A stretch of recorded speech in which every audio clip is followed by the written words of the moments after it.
The hand grips on the new Harley Davidson Softail models are pretty decent. But why have pretty decent when you can have memory foam?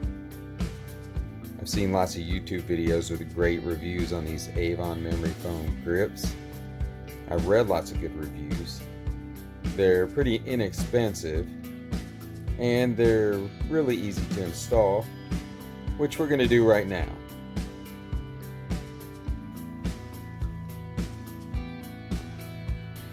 Okay, first let's take a look at the throttle side grip. It's a little smaller on the end that fits over the handlebars than the clutch side. And there's some gears down at the bottom. I don't know if you can see them at the video, but they fit on the gears at this end of the handlebar for your throttle by wire. First, take a T25 Torx bit and loosen the screw on the top of the clamshell. Then loosen the screw on the other side at the bottom of the clamshell.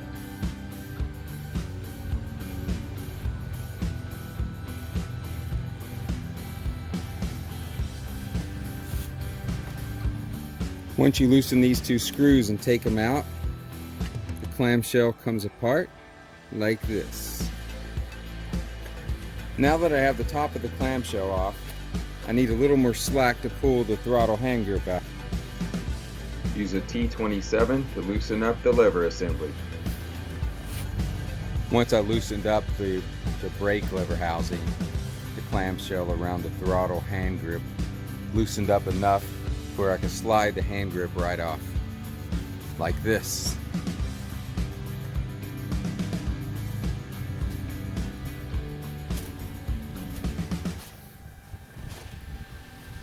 You can see the gears on the end of the handlebar where the throttle hand grip connects to turn the throttle by wire. Simply slide the hand grip back on, feel it click into place, and make sure it turns and snaps back.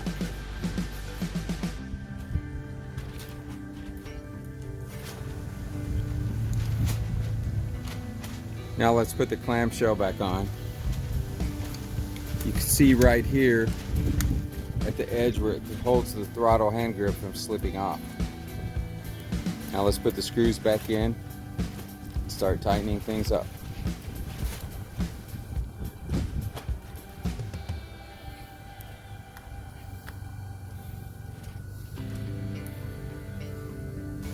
Before you tighten up these two T27 bolts, make sure that your throttle snaps back okay. If you have this whole assembly too far toward the inside of the handlebars, it'll rub against the inside of the catch for the hand grip and it won't snap back. And you don't want your throttle to get stuck while you're riding, that's for sure. And tighten up these two bolts with a T27.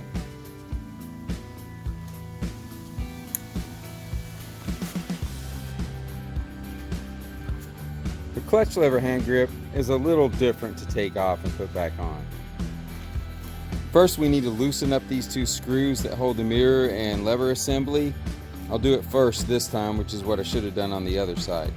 Now I'm going to loosen up the T25 bolts on the clamshell.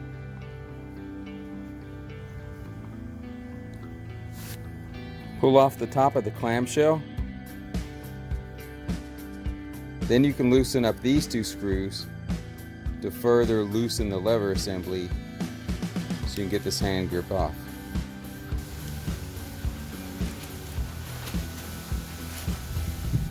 This left hand grip is glued on from the factory, so unless you have something better to cut it off with, you'll need to use a razor knife.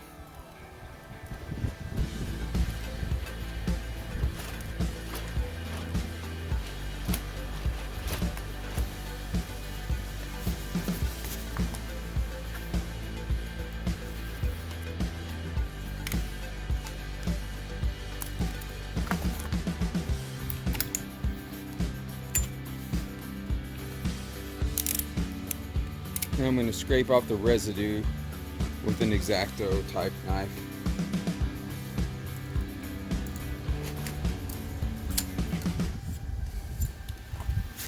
Now if you notice on the clutch side grip, One edge is thicker than the other edge on the inside of the hand grip.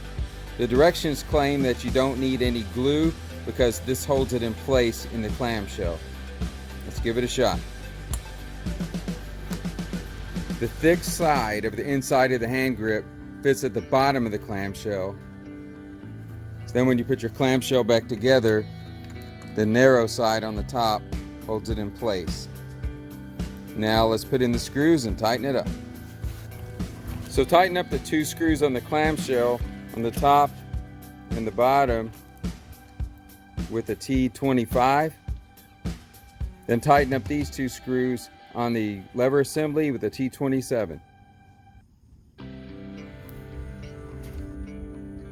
One way I've found to adjust your levers after you install hand grips is to sit on your bike, place your arms straight out, lay your hands on the hand grips, and make sure there's a straight line going from your arm through your wrist to your fingers, laying right over the levers or controls. A couple things I've already noticed about these AVON Memory Foam Grips. They look pretty good and they match the bike.